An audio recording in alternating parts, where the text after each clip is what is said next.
The GPS DairyCAST features the high-value insights of the GPS Dairy Consulting team's trusted advisors and the owners and managers from the elite dairy farms they serve. These conversations deliver on the GPS Dairy Consulting promise to inspire change and grow leaders.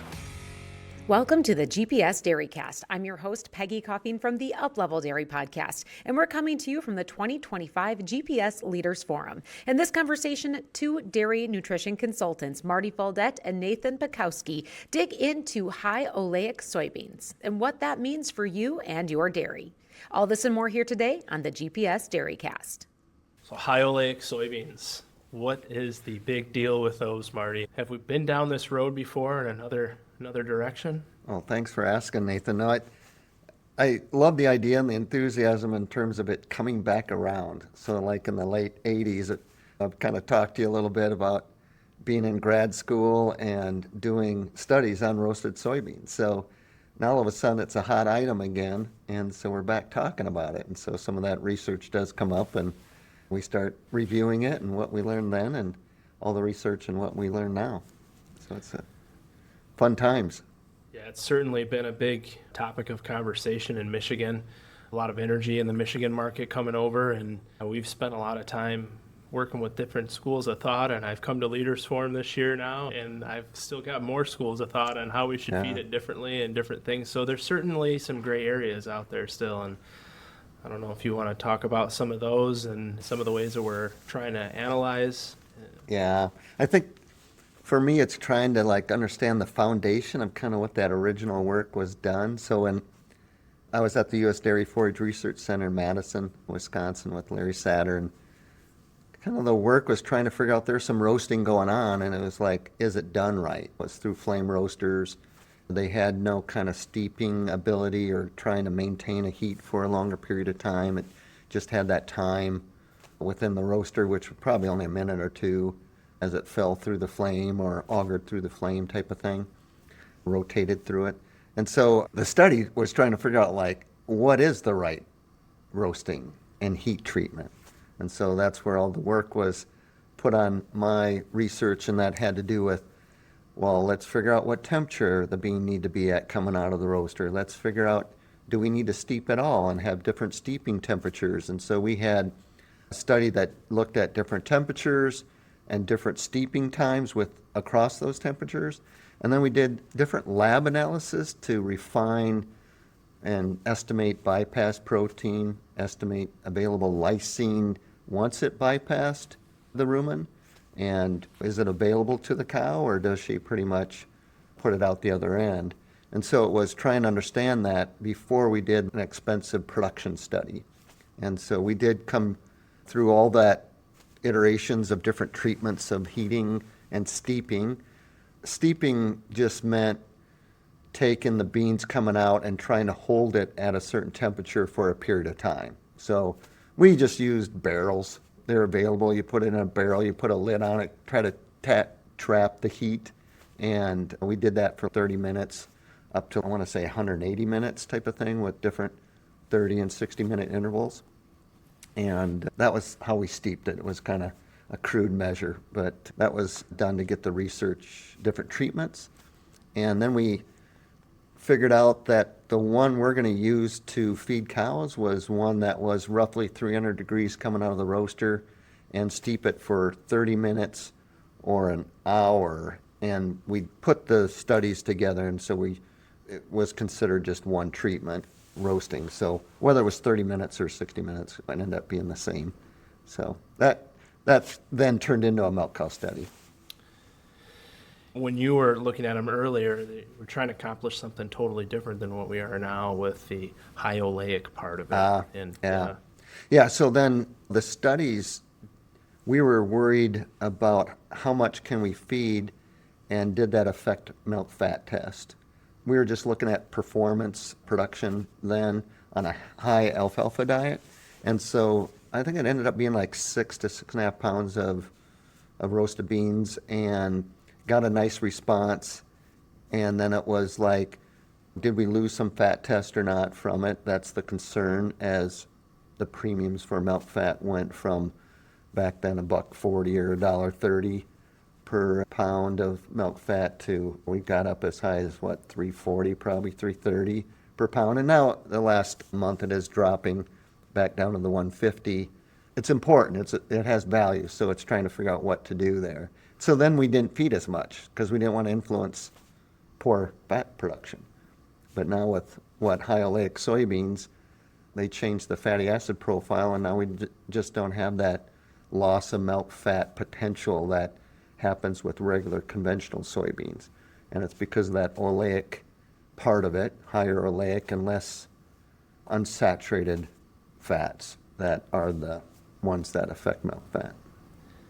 It's been fun to feed it. We've played around with a lot of diets in different ways, and we've fed different types of rates of high oleic soybeans. And I know the research is trying to find the bookends, but speak to that a little bit more in terms of where is the happy spot for high oleic beans. Yeah, if you truly want to know all the research, my understanding, and I saw it the other day in terms of the soybean board website, pretty much puts all the research that has been out there from on roasting beans and on now high oleic soybeans.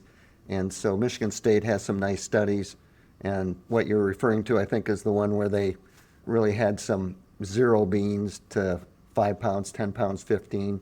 It's more a percentage of the intake or percentage of the diet, but it roughly hit that number. And so that pretty is extreme feed rates than what we'd probably do in the field. Is that what you're? Yeah. I mean, because I think those studies went all the way up to 15 pounds. So that's pretty high, and in general, trying to figure out if it's a linear response, if you just keep adding more or not. Is there a detrimental point where it does tip the cow on performance? And so, but in terms of out in the field, what we've been working with, we've tried kind of going up to that 7-8 pounds, and it just didn't seem to fit or get much extra value from it, just added cost. And so that sweet spot to me is somewhere in that 4 to 6 pounds. I'm sure it's different for each farm type of thing. You'd have to review it. But that's where that performance side probably mimics what we're used to doing without feeding high oleic soybeans. And we have some methods to analyze the high oleic beans from the roasting and doing some manure tests now that we're diving into a little bit more to ensure that we're getting the proper roast, that we're feeding the right amount of protein back to the animal and fat. Yeah, I think, in terms of the old method, I think it's still pertinent, was the protein dispersibility index, PDI. Again, that was done back in the late 80s, early 90s, and I'm sure they're going to reevaluate if that's still valuable as a tool to get a quick understanding of, are the beans roasted enough or not, or too much heat treated, too much roasting, because it does bind up lysine. It goes through a Maillard reaction, and we're feeding beans to get that lysine past the rumen, but we want to get it absorbed at the small intestine. And if it doesn't do it, we're not gaining any ground. We're losing ground. So that's PDI would be one, right? And just looking at the bean, looking at dry matter, looking at protein levels. I think you mentioned manure.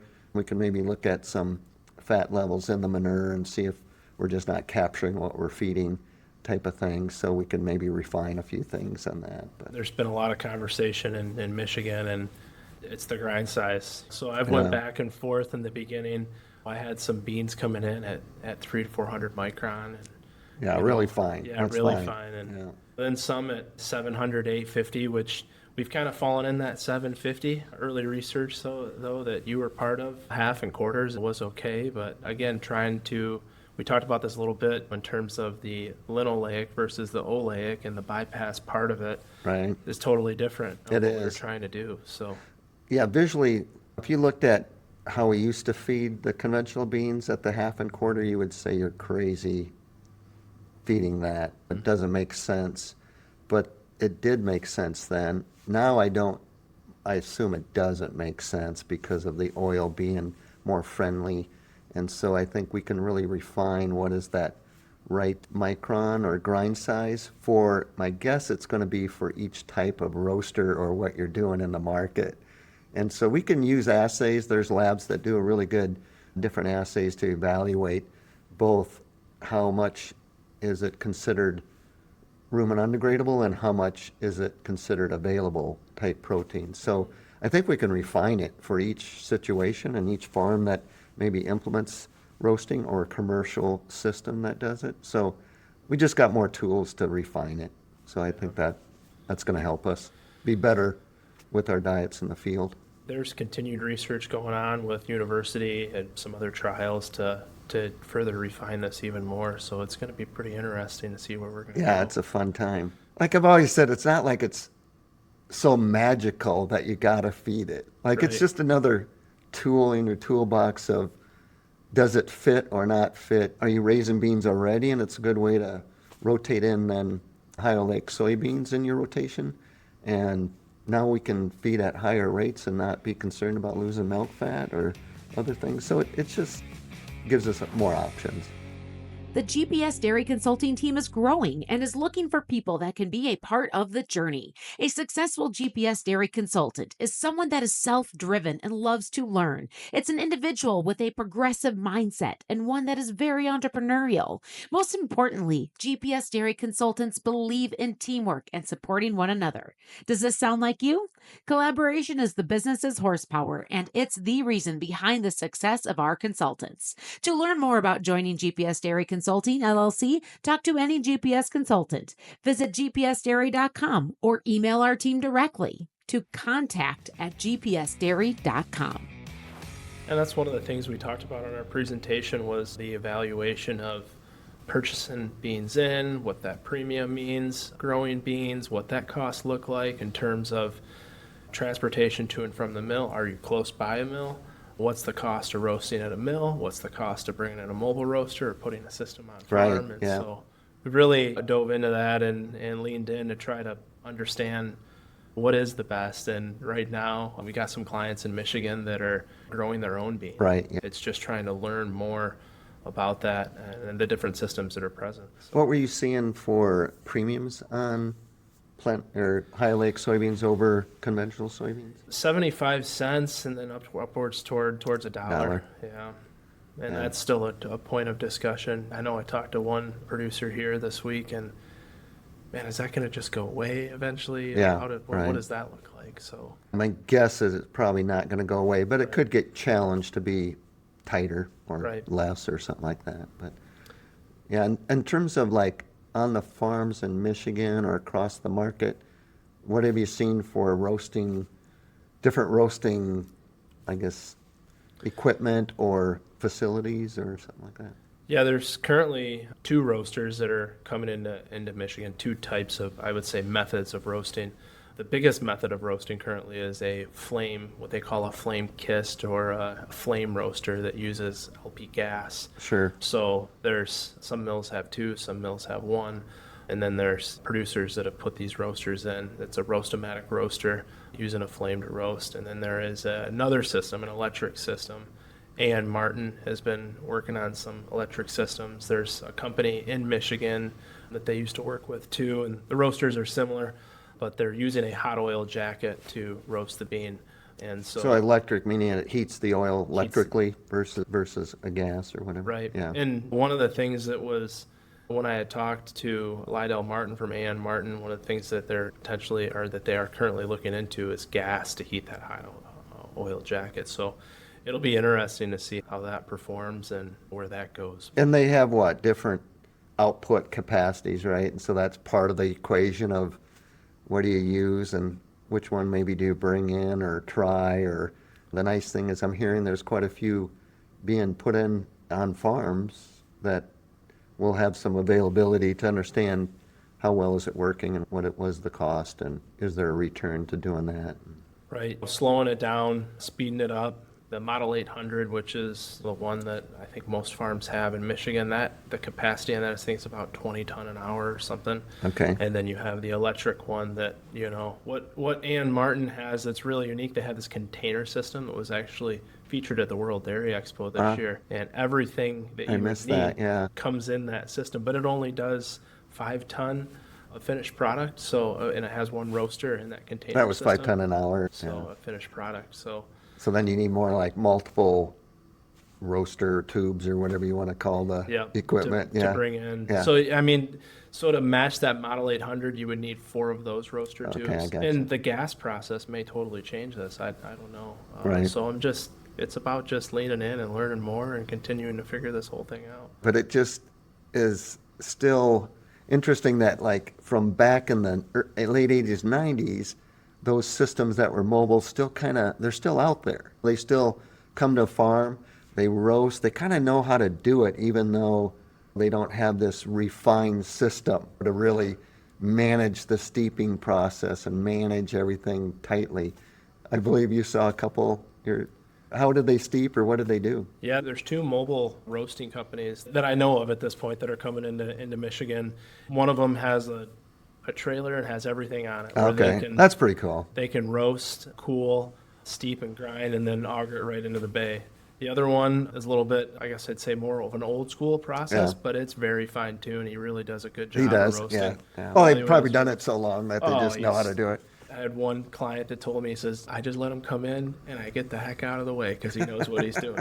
All right. So I don't, he does. We looked at his beans. They looked really well, but So they definitely- roast, and then how do they steep? He just, the auger comes off of the roaster and they go into a In a pile, pile. and then they push it into the bay. And so they'll have one bay, Oh, that's with steeping. and then they'll have another bay. So then they pull it out of the bay to cool it down when they need to, and then either store it or process it, depending on if they're going to feed it right away. Yeah, grind it. Yeah. Yeah, so and that's what makes one guy different than the other currently is one guy can grind, the other company cannot grind. So Yeah. there's costs that are involved with both of those systems and things that you have to look Sure. into. Yeah, pretty exciting. I think I've seen back in time we had used grain wagons or forage boxes or just something that could hold it and steep it, and then we'd empty them out and spread it out to cool and then compile them back again. So there's some shrink moving all that stuff around. I guess it's kind of a hassle. So really looking forward to these new equipment systems that really can manage all that versus being more laborious or more cumbersome or have more shrink inefficiency to it. That's the interesting thing about the container system, right? It all comes all in one, and Yeah. auger goes in, auger comes out. That's all you need. But It sounds too simple. It's just a small. Yeah. The numbers we came up with was somewhere between 600 and 1,000 cows or Okay, something for like the- that. for Depends one of on your those. feed rate, what you're Right. feeding. So.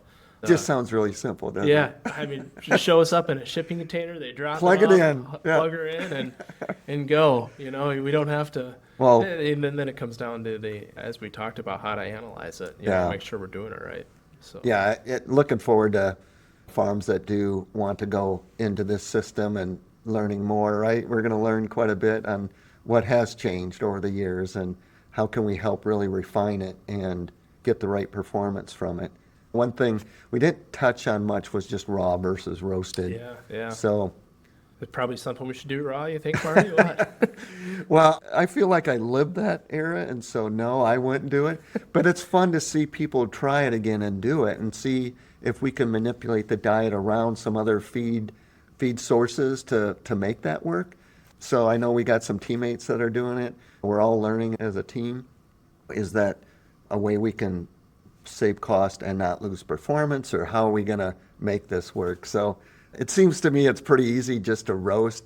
The cost of roasting and the performance of getting that initial response from it, or being able to compete against other heat-treated bean meals or blood meal or other sources and save money, right? I think probably you've seen more of a savings out in the market than probably a huge performance. That's the thing we come up with. Is it economical? Yeah, And yeah. I think there's just 2 parts to that story. Like, what do you mean? Like, in terms of that, because if you've got a farm where you've been lower on fats, lower on amino acid balancing, those type of things, and you go and you put, a high oleic roasted bean in, well, you should expect that you're going to see a response because yeah. you're putting more Amino acids and more energy, yeah. and more energy in, and cows are going to respond from it. And in our case, we had diets that were balanced with fat and amino acids, and so we pulled it out, and we've seen anywhere from a 15 to 30 cent savings. And I speak lightly on that because it depends on your market. Yeah. What are other commodities out there?